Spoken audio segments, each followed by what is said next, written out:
अस्सलाम वालेकुम। कैसे हैं आप सब? खैरियत से हैं? तबीयत तबीयत आप सबकी ठीक है? उम्मीद है आप सब ठीक होंगे। अच्छा जी, आज मैं आप लोगों के लिए बेसिकली एक नई वीडियो लेकर आया हूँ, जिसमें आज मैं आप लोगों को एमएस एक्सेल के हवाले से चीज़ें बताऊँगा। अच्छा, एमएस एक्सेल बेसिकली माइक्रोसॉफ्ट की बनाई हुई एक ऐसा सॉफ्टवेयर है जो बेसिकली ज़्यादातर ऑफिसेज और प्रोफेशनल डॉक्यूमेंट्स या प्रोफेशनल चीज़ों के लिए यूज़ किया जाता है। एमएस एक्सेल में सारा अकाउंटिंग का काम, सारा हिसाब किताब, सारी मैनेजमेंट, सारी चीज़ें आप कर सकते हैं। तो चाहे वो कोई प्रोफेशनल बंदा हो, या चाहे कोई बिजनेसमैन हो, या चाहे वो कोई स्टूडेंट हो, हर कोई इस एक्सेल को, एमएस एक्सेल को यूज कर सकता है।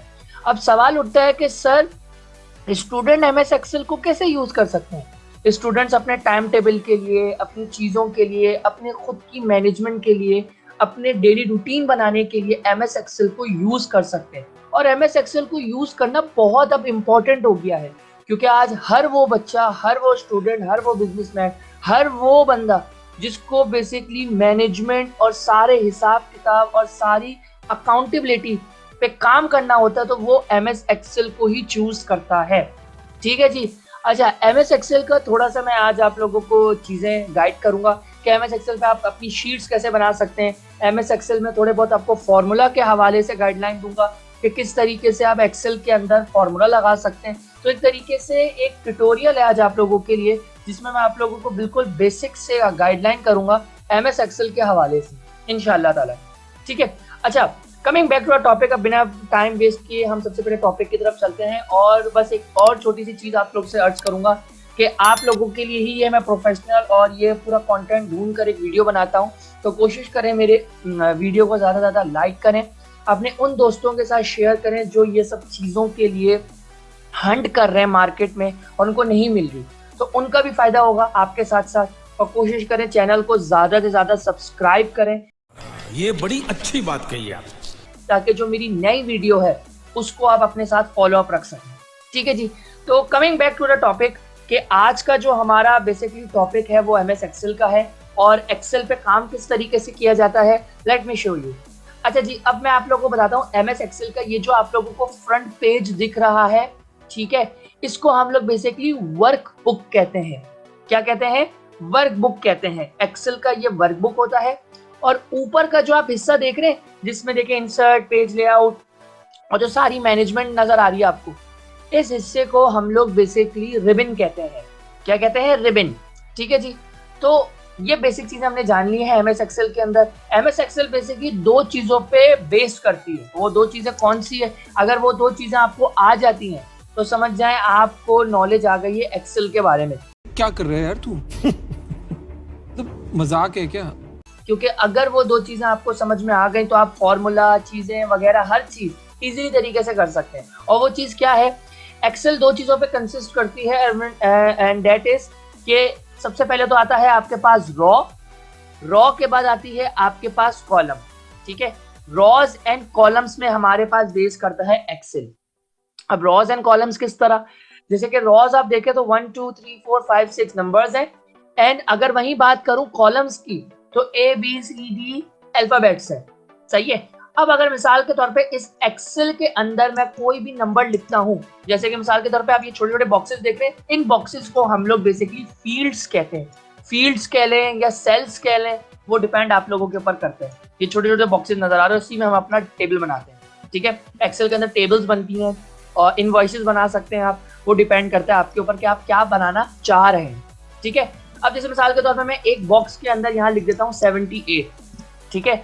अब मैंने यहाँ पर 78 लिख दिया, तो अब अगर मैं आप लोगों से सवालात करूं, अगर मैं आपसे क्वेश्चन करूं कि 78 मेरा कहाँ पर स्टैंड कर रहा है, कौन से रॉ में, कौन से कॉलम में, तो यहाँ पर आप लोग को नजर आ रहा होगा एक्सेल ने खुद हाईलाइट कर दिया है। पास रॉ नंबर 7 के अंदर नंबर पे 78 खड़ा है, तो मतलब कॉलम ई और रॉ क्या है? 7, तो मतलब क्या है? E7 पे मेरा नंबर स्टैंड कर रहा है। E मतलब कॉलम, 7 मतलब रॉ। E7 पे मेरा नंबर स्टैंड कर रहा है 78। अब अगर मैं अपना रॉ और कॉलम चेंज करता हूँ, मैं यहाँ लिखता हूँ 89। तो अब जो है मेरा वो बेसिकली G10 पर नंबर बेस कर रहा है। समझ में आ रही है? तो आपने रॉज एंड कॉलम्स में इस तरीके से काम करना है। अब कोई दूसरा नंबर ले लेते हैं, मिसाल के तौर पे मैं ले लेता हूँ 90। तो अब मेरे पास 90 जो है वो K8 पर बेस कर रही है। ये देखें, K हमारे पास कॉलम है और 8 जो है वो रॉ है, तो K8 पे हमारे पास नंबर खड़ा हुआ है 90। समझ में आ गई रॉज एंड कॉलम्स का आपको? तो चले हम अब टेबल बना लेते हैं। टेबल बनाना बहुत आसान है, एक्सेल के अंदर ज़्यादा कोई भी मुश्किल नहीं है और कुछ भी नहीं है। आपने कोई सा भी एक जगह लेनी है जहाँ पर आपने अपने टेबल बनाना है। आप चाहे बीच में बना लें या चाहे आप कॉर्नर पे बना लें, डिपेंड्स अपॉन यू। ठीक है, अब मिसाल के तौर पे मैं यहाँ पर आता हूँ और मैं यहाँ पर आकर एक एस और सीरियल नंबर लिख देता हूँ मैं। ठीक है, यहाँ पर मैंने सीरियल नंबर लिख दिया। अब सीरियल नंबर के आगे मैं मिसाल के तौर पे एक स्टूडेंट लिस्ट बना रहा हूँ। ठीक है, और यहाँ पर मैं लिख देता हूँ S.NAME। ठीक है, S.NAME का मतलब क्या है? Student name. ठीक है, अब मैं यहाँ पर लिख देता हूँ स्टूडेंट की एडमिशन फीस, कि उसने कब मुझे एडमिशन फीस दी है। आप चाहें तो फुल फॉर्म भी लिख सकते हैं, आपके ऊपर है। मैं फुल फॉर्म नहीं लिख रहा, मैं शॉर्ट फॉर्म लिख रहा हूँ। मैं एक लिस्ट बना रहा हूँ स्टूडेंट्स की कि ये कौन से, मैं एक ऐसी लिस्ट बना रहा हूँ, मैं आप लोगों को थोड़ा सा एग्जांपल दे देता हूँ। मैं एक ऐसी लिस्ट बना रहा हूँ, मैं एक ऐसा टेबल बना रहा हूँ जो बेसिकली स्टूडेंट्स पे बेस करती है कि कौन से स्टूडेंट ने कब एकेडमी के अंदर एडमिशन लिया है। ठीक है, उसका नाम क्या है, उसका फ़ोन नंबर क्या है, उसका एड्रेस क्या है। तो एक स्टूडेंट की डिटेल्स का लिस्ट बना रहा हूँ जो मेरे पास होगी। ठीक है, आप लोग कुछ भी बना सकते हैं अपना। मैं मतलब एक स्टूडेंट का डेटा बना रहा हूँ जो कि एक कोचिंग में या एक एकेडमी में उन्होंने एडमिशन लिया था, तो उनका पूरा डेटा बना रहा हूँ। अबे जल्दी बोल, कल सुबह पनवेल निकलना है। जैसे स्कूल्स और कॉलेजेस में बनते हैं आपके डेटा, वही बना रहा हूँ मैं। ठीक है, तो आप लोग भी बना सकते हैं ऐसे। अब मैं आया, स्टूडेंट नेम लिखा, एडमिशन फीस लिखा और मैं यहाँ पर लिख देता हूँ मिसाल के तौर पे फ़ोन नंबर। ठीक है, सॉरी, यहाँ आए, यहाँ पर मैं लिख देता हूँ फ़ोन नंबर कि भाई बच्चे का फ़ोन नंबर क्या है। ठीक है, और मैं यहाँ पर लिख देता हूँ एड्रेस। ठीक है, अब मैंने ये चीज़ पूरी यहाँ पर कंप्लीट कर दी। ठीक है, एक नॉर्मल सी लिस्ट बन गई। आप चाहें तो और भी एंट्रीज कर सकते हैं, सारी हेडिंग्स हैं। ठीक है, तो इस तरीके से आपने चीज़ों को बेस कर लेना। यहाँ पर मैं मिसाल के तौर पे लिख देता हूँ कि फीस की एक हेडिंग अलग से बना देता हूँ। अभी क्या है फीस, ये मैं आपको बता देता हूँ कि क्या चीज़ है। बस मैंने एक लिस्ट बना ली ऊपर। ठीक है, अब मैं क्या करूँगा, इन सब हेडिंग्स को सिलेक्ट करूँगा। ठीक है, सिलेक्ट करने के बाद मेरे पास देखिए यहाँ पर अलाइनमेंट का ऑप्शन आता है सेंटर। इन सबको सेंटर करूँगा, इन सबको बोल्ड करूँगा और इन सब की हेडिंग को थोड़ा बड़ा कर दूँगा। ठीक है, तो ये देखें मेरे पास हेडिंग आ गई। अब आप एक चीज़ देखिएगा कि जैसे ही मैं अपनी हेडिंग को बड़ा कर रहा हूँ तो देखिए यहाँ पर एस कट रहा है। ठीक है, ए देखें यहाँ से छुप रहा है, तो उसके लिए देखिए मेरे पास ऊपर कॉलम्स का ऑप्शन आ रहा है। देखिए यहाँ लाइन्स बनी हुई होंगी। अब इस लाइन्स के बीच में मैं जा रहा हूँ तो देखिए प्लस का साइन आ रहा है। इसका मतलब ये है कि इस लाइन को मैं आगे कर सकता हूँ तो मेरी हेडिंग जो है वो पूरी आ जाएगी मेरे पास। ठीक है जी, यहाँ से अब इसी तरीके से एड्रेस को भी करता हूँ और एड्रेस की भी लाइन को आगे करके एड्रेस की भी हेडिंग को मैं पूरा कर देता हूँ। ये देखें मेरे पास हेडिंग बन गई। और थोड़ा सा फ़ोन नंबर ये कर देता हूँ, एडमिशन फीस ये कर देता हूँ। तो ये देखें मेरे पास पूरी तरीके से ये चीज़ें बनकर आ गई हैं। अब मैंने हेडिंग्स को बना लिया, अब मैं एंट्री करना स्टार्ट करता हूँ। अच्छा जी, देखिए मैंने लिस्ट बना ली ऊपर। अब मैं क्या करूँगा, यहाँ पर सीरियल नंबर डालूंगा। ठीक है, अच्छा सीरियल नंबर है क्या, समझ लें आप लोग। Serial number basically roll number है ये। ठीक है, आप लोग रोल नंबर भी लिख सकते हैं, सीरियल नंबर भी लिख सकते हैं। ये मैंने सीरियल नंबर और ये मैंने रोल नंबर इसलिए यहाँ डाला कि हर स्कूल्स में, हर कॉलेजेस में, हर यूनिवर्सिटीज़ में बेसिकली बच्चे को एक रोल नंबर दिया जाता है और उसी रोल नंबर से उसकी बेसिकली पहचान होती है। ठीक है, तो मैंने रोल नंबर डाला। रोल नंबर ऐसी बात है 1 2 3 से ही स्टार्ट करेंगे, तो मैं लिख देता हूँ 1 2 3 4 5 6 एंड 7। ठीक है, 7 बच्चों का डेटा बना रहा हूँ मैं। यहाँ पर 1 2 3 करके मैंने बच्चों का नाम ले लिया। अब मैं यहाँ पर आऊँगा, बच्चों का नाम ले लेता हूँ। जैसे कि मैं लिख देता हूँ यहाँ पर, कुछ भी आप नाम ले लें, जैसे कि मैं यहाँ पर लिख देता हूँ अब्दुल। ठीक है, अहमद, यासिर, ठीक है, रऊफ, ठीक है, और अपना नाम भी ले लेता हूँ मैं। ठीक है, और शहरोज ले लेते हैं और अरबाज ले लेते हैं। ठीक है, ये नाम आ गए मेरे पास। ठीक है, अच्छा स्टूडेंट्स की एंट्रीज मेरे पास बनती जा रही है। अब यहाँ पर एडमिशन फीस लिख देता हूँ कि भाई इन्होंने एडमिशन फीस मतलब अपनी फीस कितनी पे की हुई है, तो मैं लिख देता हूँ 3000। यहाँ लिख देता हूँ 4500। अच्छा ये डेटा एंट्री कर रहा हूँ। ठीक है, ये एंट्री कर रहा हूँ मैं, ये डायरेक्ट लिख रहा हूँ। ठीक है, आप लोग भी अगर किसी ऑर्गेनाइजेशन पे काम करेंगे, वर्क करेंगे, तो आप लोग ने टेंशन नहीं लेना कि ये एंट्री आप लोग खुद करेंगे, नहीं, आप लोगों को ऑलरेडी एक पेपर में चीजें दे दी जाएगी सेंटर की तरफ से, या कहीं भी आप कहीं भी काम कर रहे हो आपको दे दिया जाता है सामान पेपर के अंदर, और उसी पेपर के अंदर सारी चीजें लिखी हुई होती है, उसी चीज को देखते हुए आप अपनी एक्सेल शीट के अंदर एंट्री करते हो। तो आप लोगों ने टेंशन नहीं लेना कि सर ये आप खुद अपने दिमाग से कैसे लिखना है, ये मैं ऐसे ही रैंडमली लिख रहा हूँ, एक लिस्ट बना रहा हूँ ताकि आप लोगों को समझ में आ जाए कि एक्सेल पे किस तरीके से काम किया जाता है। ठीक है, यहाँ पर मैं आ गया, अब मैं यहाँ पर फीसेस लिख रहा हूँ, सिंपल। ठीक है, यहाँ पर मैंने 2000 लिख दिए, यहाँ पर मैंने 1500 लिख दिया, यहाँ पर मैंने 9000 लिख दिया, यहाँ पर मैंने 7000 लिख दिया। ठीक है, तो ये मेरे पास फीसेस का चार्ट बन गया। अब फोन नंबर डायरेक्ट मैं एंट्री कर देता हूँ 021 012 34544, कुछ भी लिख दे, अभी मैं सिर्फ रैंडम सा लिख रहा हूँ ताकि आइडिया हो जाए आप लोगों को किस तरीके से काम होता है। ठीक है, ये आ गया, एंट्री हो गई। अब मैं यहाँ पर एड्रेस लिख देता हूँ, जैसे मिसाल के तौर पे मैं यहाँ पर एड्रेस लिख देता हूँ कराची, ठीक है, इस्लामाबाद, ठीक है, लाहौर, ठीक है, और पंजाब। अभी आप लोगों ने ऐसा नहीं लिखना, मैं तो स्टेट लिख रहा हूँ कराची, इस्लामाबाद। एड्रेस आप लोग अपनी तरफ से डाल सकते हो भाई, एड्रेस कुछ भी डाल सकते हो, मैं सिर्फ अभी रैंडमली चीजें डाल रहा हूँ। ठीक है, सिर्फ लिस्ट बनाकर आपको दिखा रहा हूँ। ठीक है, तो सिर्फ मैं आप लोगों को चीजें दिखा रहा हूँ ताकि आप लोगों को समझ में आ जाए। ठीक है, गुलशन ले लिया, नाजमाबाद ले लेते हैं, और एक और जगह ले लेते हैं, लालू खेत ले लेते हैं। ठीक है, ये एड्रेस ले लिया मैंने अपने, एक नॉर्मल सा। फीसेस यहाँ पर बच्चों के, अब ये क्या है सर, ये क्या आपने लिस्ट बनाई थी, ये भी मैं आपको बता दूं।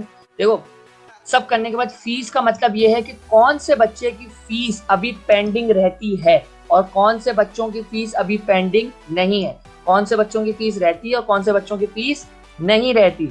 तो उसके लिए मैं ये बना रहा हूँ, जैसे मिसाल के तौर पे अब्दुल की पेंडिंग है। ठीक है, पेंडिंग लिख देता हूँ, सही है। यहाँ पर मैं आता हूँ, ठीक है, ये देखें, यहाँ पर मैं आया, यहाँ पर आके मैं दोबारा पेंडिंग लिख देता हूँ, फिर नॉट लिख देता हूँ। नॉट का मतलब क्या है कि जिनकी पेंडिंग नहीं है इनका भी नॉट लिख देता हूँ, पेंडिंग, नॉट, पेंडिंग। ये देखें, ये तरीके से मेरे पास लिस्ट बन गई। समझ आ रही है? एक्सेल में मेरे पास इस तरह से पूरी एक लिस्ट बन गई है। अब मैं क्या करूंगा, अब आप देखेंगे तो मेरे पास ये देख रहे हैं एंट्रीज जो मैंने की है, 1 2 अब्दुल, जो नाम लिखा है पूरा, ये पूरा आगे पीछे हुआ है। इसको मुझे सेंट्रलाइज्ड करना है। सेंट्रलाइज के लिए मैं यहीं से इसको दोबारा से सिलेक्ट करूंगा, 1 से मैंने इसको सिलेक्ट किया और पेंडिंग तक पूरे को लेकर स्ट्रेच कर दे। पूरा सिलेक्ट हो गया टेबल। सिलेक्ट करने के बाद वही करना है, मेरे पास सेंटर का ऑप्शन आएगा और मेरा जो पूरा लिस्ट है, जो मेरी एक्सेल की शीट है, वो मेरे पास बन चुकी है। ठीक है, इसको थोड़ा और अच्छा बनाने के लिए मैं क्या करूंगा, दोबारा से शीट को सिलेक्ट करूंगा और मैं इस पे बॉक्स लगाऊंगा। एक्सेल का एक बेसिक रूल है कि एक्सेल पे अगर आपने काम करना है, अपने टेबल को अच्छा बनाना है, तो you have to select boxes. और बॉक्सेस कहाँ से मिलते हैं, ये ना मेरे पास ऑप्शन आ रहा होता है, यहाँ पर मैं आके ड्रॉप डाउन का ऑप्शन आ रहा है, लेकिन ड्रॉप का, इस पर मैं क्लिक करूंगा, देखिएगा यहाँ पर ऑल बॉर्डर्स का ऑप्शन आ रहा है। बहुत सारे बॉर्डर्स हैं बट मेरे पास ऑल बॉर्डर्स का ऑप्शन आएगा। देखिए यहाँ पर मेरे पास पूरे बॉर्डर्स लग चुके हैं मेरी एक्सेल की शीट के, सही है। अब वहीं पर आज आप लोगों को मैं फॉर्मूलाज के हवाले से गाइड करूंगा कि फॉर्मूला कैसे लगाया जाता है। अब देखें फॉर्मूला कैसे लगाया जाता है। मिसाल के तौर पे मुझे शीट में मालूम करना है कि सारे बच्चे जो मुझे फीस दे रहे हैं, तो टोटल मैं कितना कमा रहा हूं या टोटल मुझे कितनी रेवेन्यू जनरेट हो रही है। तो मैं क्या करूंगा, मैं सिंपल कुछ नहीं करूंगा, मैं इन सारे फीसेस को प्लस कर दूंगा। अब प्लस करने का है क्या, किस तरीके से सर प्लस कर सकते हैं, आपने यहाँ से 3000 को सिलेक्ट करके 7000 तक सिलेक्ट करना है और वहां पर कॉर्नर वाले ऑप्शन पर आप देखेंगे तो देखिए ऑटो सम का ऑप्शन आ रहा है, नजर आ रहा है ऑटो सम का। इस पर आप क्लिक करेंगे तो देखिए मेरे पास टोटल वैल्यू आ गई है 32,000। मतलब मैं 32,000 हर बच्चे से, मतलब हर बच्चे से तो नहीं, मंथली रेवेन्यू जनरेट कर रहा हूँ। ठीक है, अब ये टोटल है तो इसको भी मैं सेंटर पे ले आता हूँ, इसको थोड़ा बड़ा कर देता हूँ क्योंकि टोटल वैल्यू है तो हमें थोड़ा समझ में आए, नजर आए। तो ये देखें मेरे पास टोटल वैल्यू हो गई। इस तरीके से मेरे पास एक पूरी शीट बन गई। अब कल को अगर मिसाल के तौर पे जरान मेरी फीस, ठीक है, अगर मेरी फीस कल को बढ़ जाती है, मिसाल के तौर पे मैं 6000 रुपए देता हूँ, तो देखिएगा नीचे टोटल में भी मेरी चेंजेस आएंगी। ये देखें फीस चेंज हो गई, 36,500 हो गई है। समझ में आई? तो इस तरीके से आप अपनी एक्सेल की एक नॉर्मल और एक इस तरीके से शीट बनाकर काम कर सकते हैं, मैनेजमेंट कर सकते हैं, चीजें कर सकते हैं। और भी इसमें बहुत सारे फॉर्मूला हैं जिस पर आप काम कर सकते हैं। अब जैसे कि किस तरीके से काम किया जा सकता है, अब मिसाल के तौर पे अगर मैं पूछूं, ठीक है, अब एक मैं चीज बना के दिखाऊंगा ताकि आप लोगों को आइडिया हो। अब जैसे मिसाल के तौर पे मैं अगर आप लोग से पूछूं कि मुझे ये बताओ कि सबसे महंगी फीस कहाँ से स्टार्ट हो रही है, ठीक है, और सबसे कम फीस कहाँ से स्टार्ट हो रही है, मतलब कौन है तो सबसे ज्यादा फीस दे रहा है, मतलब हाईएस्ट फीस किसकी है और वो कौन सी है। जैसे कि मिसाल के तौर पे हाईएस्ट फीस अगर हम इसमें से देखें तो वो जो है वो शहरोज ही दे रहा है 9000। तो 9000 मेरे पास हाईएस्ट फीस है, तो इसको मुझे अलग करना है कि भाई हाईएस्ट जो है मेरे पास 9000 रुपए है और सबसे कम फीस कौन दे रहा है मेरे पास 2000 दे रहा है रऊफ। तो 2000 रुपए सबसे कम है, तो वो कैसे लगाया जाता है, अलग कैसे किया जाता है वो भी देखें। हमारे पास ना एक्सेल के अंदर दो चीजें होती हैं, एक होता है हमारे पास मैक्सिमम वैल्यू, एक होता है मिनिमम वैल्यू। अक्सर हम दुकान वगैरह में भी जाते हैं तो हम पूछते हैं कि आपकी सबसे महंगी चीज कहाँ से स्टार्ट हो रही है, तो वो हमें बताते हैं कि सर फला फला हमारे इतने प्राइस से महंगी चीज स्टार्ट हो रही है और सबसे सस्ती चीज कहाँ से स्टार्ट हो रही है, तो सर हमारी सस्ती चीज यहाँ से स्टार्ट हो रही है। तो वो कैसे बनते हैं बताते हैं, वो किस तरह से आइडिया लेते हैं, तो वो सारी चीजें मैं आपको बताता हूँ कि एक्सेल में भी आप बना सकते हैं। कि अगर आपसे कोई पूछे कल को कि भाई सबसे महंगी चीज क्या है या सबसे मैक्सिमम या सबसे बड़ी वैल्यू कौन सी है, तो वो आप बता सकते हैं। या कोई अगर आपसे पूछे सबसे छोटी वैल्यू कौन सी है, तो वो भी आप बता सकते हैं। उसके लिए हम क्या करते हैं, अलग से एक चार्ट लेते हैं और यहाँ पर हम लिखते हैं MAX, मैक्स का मतलब होता है मैक्सिमम वैल्यू, और एक लेंगे MIN, मिन, मिन का मतलब होता है मिनिमम वैल्यू, सबसे छोटी वैल्यू। और यहाँ पर हम लगाते हैं फॉर्मूला। फॉर्मूला क्या होता है, हम फॉर्मूला लगाते हैं is equals to MAX। MAX का मतलब होता है मैक्सिमम, सबसे बड़ी वैल्यू, और सबसे बड़ी वैल्यू ली, ब्रैकेट ओपन करूंगा। ब्रैकेट ओपन करने के बाद अब यहाँ पर फॉर्मूला देखें खुद बता रहा है नंबर 1 नंबर 2। अब मैं क्या करूंगा, मुझे फीसेस की वैल्यू को पूरा सिलेक्ट करना है, मुझे इसमें से मालूम करना है कि सबसे महंगी फीस कितने से स्टार्ट हो रही है। मैंने इस पूरे टेबल को यहाँ से लेकर यहाँ तक सिलेक्ट किया, ब्रैकेट क्लोज करूंगा, एंटर मारूंगा, तो मेरे पास पता चलेगी सबसे बड़ी फीस मेरे पास मैक्सिमम फीस 9000 रुपए से स्टार्ट हो रही है। और वहीं पर अगर मैं मिनिमम लिख के सबसे छोटी वैल्यू लिखूं और यहाँ से लेकर यहाँ तक की पूरी वैल्यू को सिलेक्ट कर लूं और इसको मैं क्लोज कर दूं और एंटर मारूं, तो मेरे पास पता चल जाएगी कि भाई मेरे पास सबसे छोटी वैल्यू जो स्टार्ट हो रही है वो कहाँ से हो रही है, वो 2000 से स्टार्ट हो रही है। अब कल को अगर मिसाल के तौर पे यहाँ से मेरी वैल्यू चेंज होती है, मिसाल के तौर पे 7000 है, कल को अगर इसकी फीस 1000 रुपए हो जाती है, तो अब आप देखिएगा मिनिमम वैल्यू में मेरे पास 1000 रुपए आ गया है, सबसे छोटी वैल्यू। तो आपने बस फॉर्मूला लगाना है, बाकी सारा काम, सब चीजें, ईच एंड एवरीथिंग एक्सेल आपके लिए खुद करेगा। समझ में आई, क्लियर हुआ। अब यहाँ पर हम इसको भी कर लेते हैं सिलेक्ट करने के बाद इसको मैं सेंटर पे ले आता हूँ, इसको भी मैं बोल्ड कर देता हूँ और इसमें भी मैं अपना बॉक्स ले लेता हूँ। तो देखिए मेरे पास मिनिमम और एक मैक्सिमम का फॉर्मूला भी लग चुका है। सही है, क्लियर हुआ। अब आप लोगों को मैं एक और छोटी सी चीज बताता चलूं, मिनिमम मैक्सिमम फीस तो आ गई। अब मैंने अपनी शीट में एक ऐसी कमांड देनी है, एक ऐसी चीज देनी है कि भाई कोई भी बच्चा या कोई भी स्टूडेंट 2000 से कम फीस देगा तो भाई मेरा जो सेल है, ये जो रेड जो सेल्स आ रहे हैं, ये सारे सेल वो रेड हो जाए और उस रेड से मुझे ये चीज पता चलेगी कि ये बच्चा 2000 से कम फीस दे रहा है, तो मुझे इसकी फीस बढ़ानी है। तो वो एक्सेल को मैं क्या कमांड दूं कि भाई एक्सेल उसकी सेल को रेड कर दे। उसके लिए मैं यूज करता हूं कंडीशनल फॉर्मेटिंग। क्या यूज करता हूं, कंडीशनल फॉर्मेटिंग। और किस तरीके से यूज किया जाता है, सबसे पहले तो आप अपनी फीस के चार्ट को पूरा सिलेक्ट कर लें। सिलेक्ट करने के बाद आप कंडीशनल फॉर्मेटिंग के ऑप्शंस पर आए। जैसे ही आप कंडीशनल फॉर्मेटिंग के ऑप्शंस पर आएंगे, यहाँ पर मेरे पास एक ऑप्शन आ रहा होता है हाईलाइट सेल रूल्स। यहाँ पर आने के बाद आपने लेस देन करना है, क्योंकि जाहिर सी बात है 2000 से कम तो लेस देन ही होगा।